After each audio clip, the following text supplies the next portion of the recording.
When I lost my job, I didn't have many options.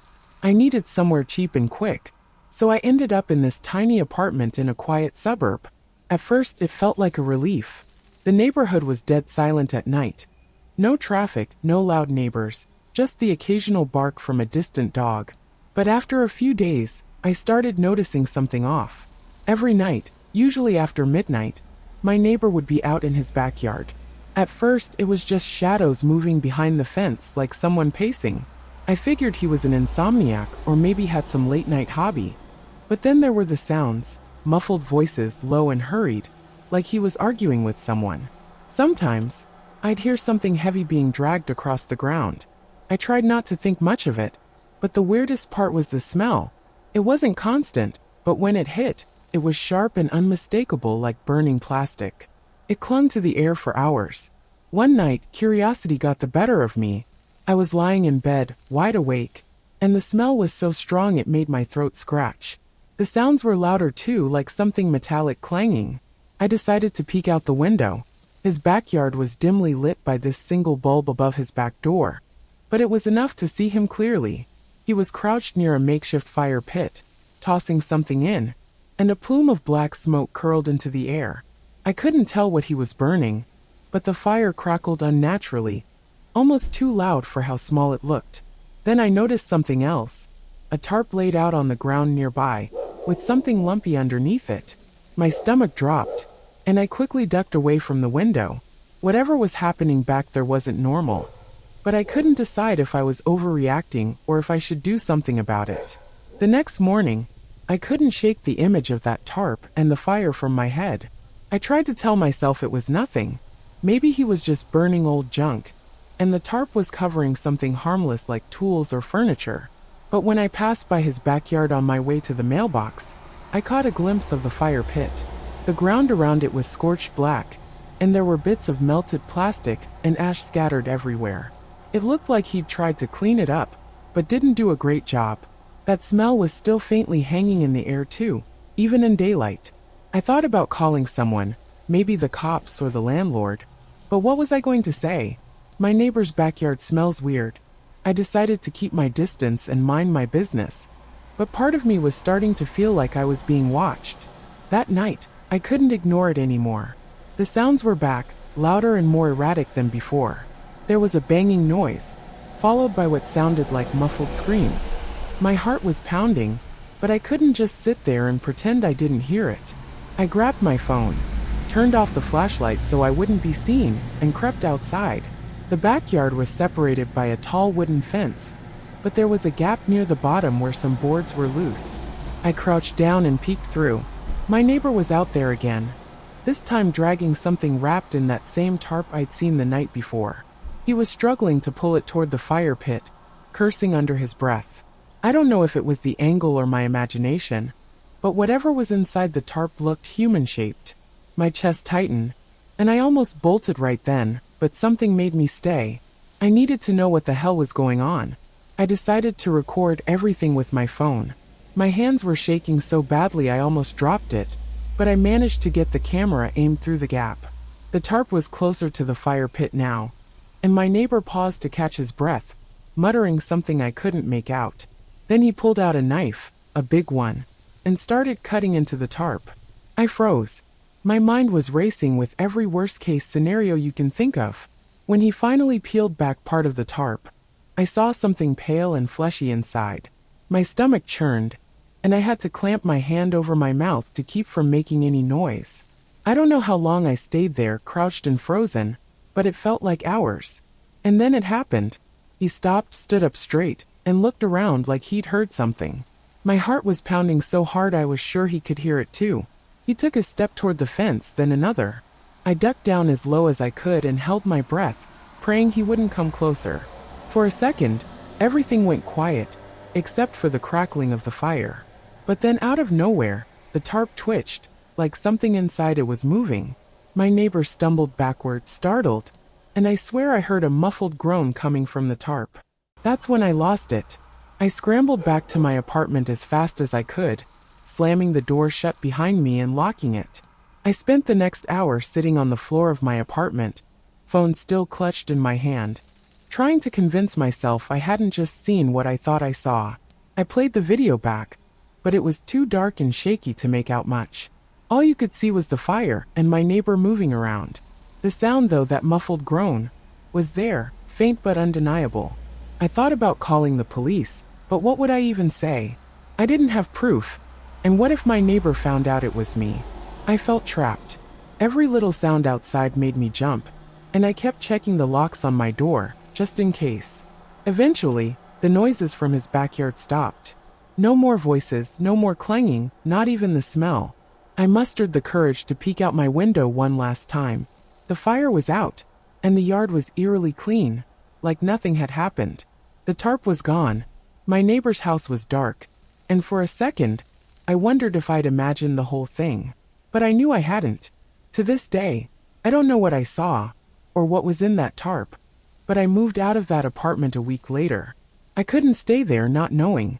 Sometimes I still think about it, especially late at night when I catch the faintest whiff of burning plastic. It's like it followed me. I picked up the babysitting gig from a flyer at school. The Johnsons seemed like a normal, busy family.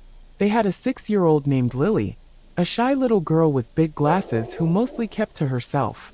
When I arrived, the parents gave me the usual rundown. Bedtime at 8 p.m., snacks in the kitchen, emergency numbers on the fridge. But before they left, Mrs. Johnson pulled me aside. She wasn't joking when she said, "One more thing. Don't go into the guest room upstairs. It's locked for a reason." Her tone was firm, almost sharp, which threw me off because she'd been nothing but friendly up until then. I laughed it off, but her eyes didn't. "I mean it," she said before heading out the door with her husband. The night started off pretty uneventful. Lily fell asleep right on time, and I settled on the couch with my homework. Around 9:30, I started to notice how quiet the house was. Not just normal quiet, like too quiet. Every creak in the walls or rustle from outside had me glancing over my shoulder. By 10 p.m., I texted Mrs. Johnson to ask when they'd be back but got no reply. I tried Mr. Johnson's number too, nothing. That's when I heard it, a faint thumping noise, like someone walking around. My stomach dropped, but I told myself it was probably just the old house settling. Except the noise didn't stop. It came again, louder this time, and I realized it was coming from upstairs. I stood at the bottom of the stairs, frozen, listening to the sound. It wasn't random creaks, it was deliberate, slow footsteps. I kept glancing at the front door, half expecting the Johnsons to come back and explain everything. But the house stayed dark and empty. After what felt like forever, the footsteps stopped. I don't know what came over me, but I grabbed my phone, turned on the flashlight, and crept up the stairs. My heart was pounding so hard I was sure whoever, or whatever, was up there could hear it. At the top of the stairs, the hallway stretched out in front of me. Lily's room was to the left, quiet and still. The guest room door was at the very end of the hall, and even though it was locked, I swear I could feel something behind it. The air was heavier, like it was pressing down on me. I stood there, trying to convince myself to turn around and go back downstairs, but then I heard it again. A muffled shuffle, followed by a faint scratching noise. I whispered, "Hello," immediately regretting it. Of course there was no answer, but that scratching, it got louder. The moment the table crashed, the scratching started again. But this time it was frantic, like something was trying to get out. I bolted down the hallway, heart hammering in my chest, and ducked into Lily's room. She was still sound asleep, completely unaware of the chaos. I locked her door, grabbed my phone, and called the Johnsons again. Still no answer. That's when I noticed my battery was at 3%. Perfect. I texted my mom, telling her to call the police, and gave her the address. But I wasn't even sure the message went through before the phone died in my hands. The scratching turned to pounding. Whatever was in that room was no longer just trying to get out. It was furious. And then, just as suddenly as it started, everything stopped. The silence felt louder than the noise. I stayed by Lily's bed, gripping her desk lamp like it was a weapon, listening for any hint of movement. After what felt like hours, I heard the faint sound of a car pulling into the driveway. Relief flooded through me. The Johnsons were back. I scooped Lily up, ready to meet them at the door. But as I reached the hallway, something made me stop. The guest room door. It was wide open. The open door seemed to taunt me, daring me to look inside. I stood frozen in the hallway, clutching Lily tightly as she stirred but didn't wake. My instincts told me to run, but something about that door held me there. The light inside was dim and flickering, like an old bulb on its last breath. I couldn't see much from where I stood, but what I could see made my stomach churn. A small pile of children's shoes, neatly arranged, all sizes, all worn. Next to it was an old rusted cage, its bars bent like something had forced its way out. I didn't want to see more. I turned toward the stairs, but before I could take a step, the front door swung open. The Johnsons walked in, their smiles too wide, their movements unnervingly calm. "Everything okay?" Mrs. Johnson asked, her voice sweet but icy, her eyes scanning me like she knew I'd been upstairs. I couldn't speak, couldn't even move. Mr. Johnson stepped closer, his hand resting on the banister. "You didn't go upstairs, did you?" he asked, his tone low and sharp, a complete shift from the man I'd met earlier. I forced myself to nod, my voice caught somewhere between fear and panic. "No, I stayed downstairs," I lied, praying it was convincing.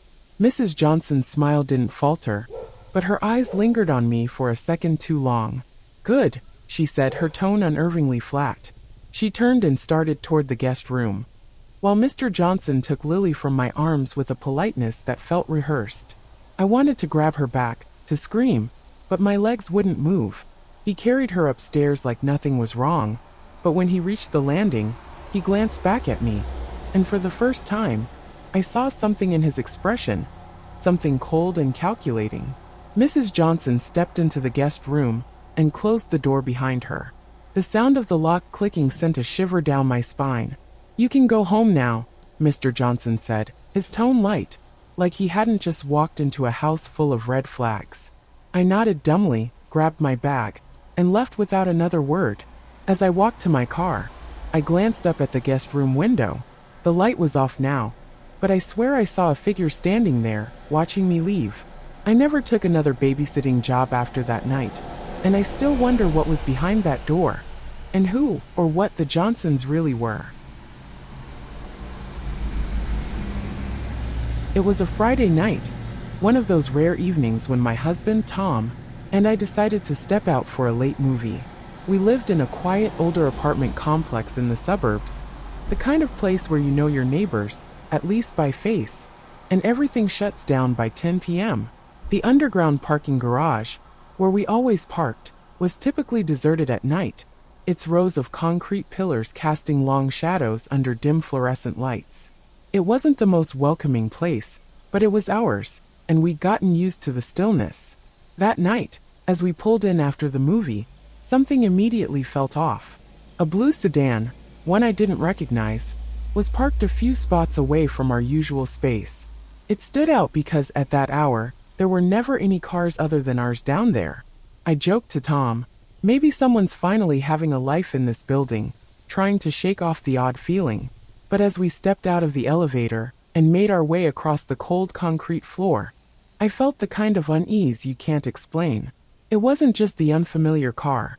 The air felt heavier, and I swear I could hear the faintest echo of movement, like a scuffle. But it stopped the moment I strained to listen. Tom didn't seem to notice anything. He was already pulling out his keys, his focus on our silver hatchback. Then, just as we got closer to our car, the sound of hurried footsteps broke the silence. They came from behind us, faint but unmistakable, quickening as if someone was trying to catch up.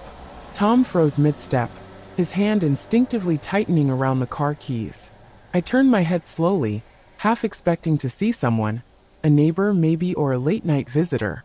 But the corridor behind us was empty, just rows of parked cars, and the flickering of one of those old fluorescent lights in the corner.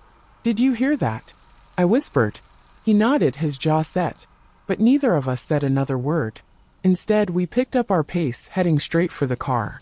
The footsteps had stopped, but the silence that replaced them was somehow worse. It was the kind of quiet that makes your ears ring and your chest tighten. When we reached the car, Tom cursed under his breath. At first, I didn't understand why, until I saw it. There was something on the hood. No, not just something. A small pile of objects, arranged neatly, almost deliberately. My scarf. A coffee mug I thought I'd misplaced weeks ago. A single glove from a pair I hadn't seen since winter.